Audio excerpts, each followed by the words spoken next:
into a yard and help your mama to move. I need some new shit.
Hello and welcome, everyone.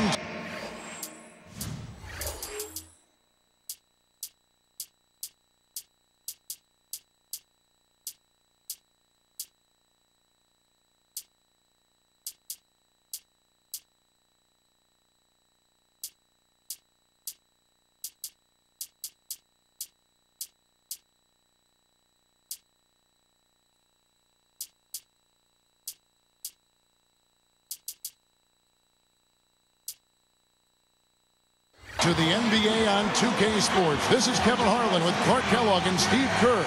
And Doris Burke will be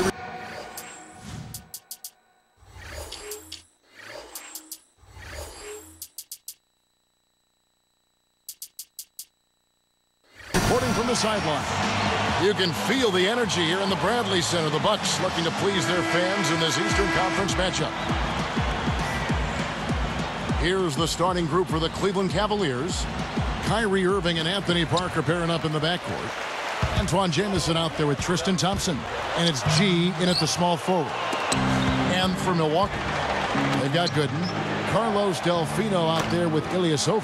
Then there's Ellis. And it's Jennings in at the 1. First points of the game right there. The first to strike there. Nice hoop. You know, the story with Milwaukee last year was a team that just struggled to score the ball, Kevin. I mean, nobody was able to consistently put it in the basket for them. Here's Parker. Now let's send it down to Doris Burke, who was able to talk with Byron Scott. Said in a matchup of teams that appear to have such similar talent, it usually comes down to which side is willing to be more aggressive. That's the message he tried to make very clear to his team before they hit the floor. Will they be assertive to start? We'll see. All right, Doris, thanks. So it really could come down to, Clark, the coaching matchup. Wouldn't be surprised. I mean, you look at the talent on the court, and it's very similar, both sides of the ball.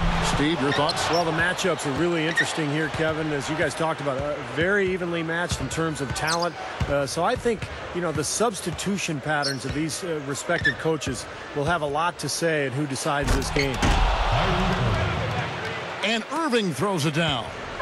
Hey, don't let that size deceive you now. He can get to the rim as good as anybody. Oh, he doesn't mess around once he gets there, that's for sure. Now, guys, he loves to throw it down with some style.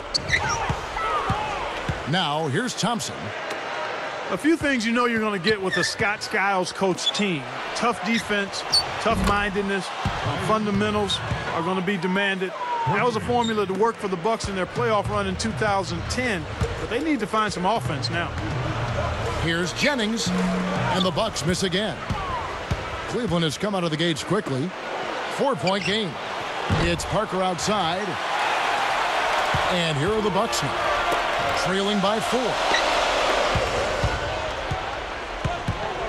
Ellis on top, covered by Parker. From the baseline. And that one's good, Ellis. Ellis has got his second basket.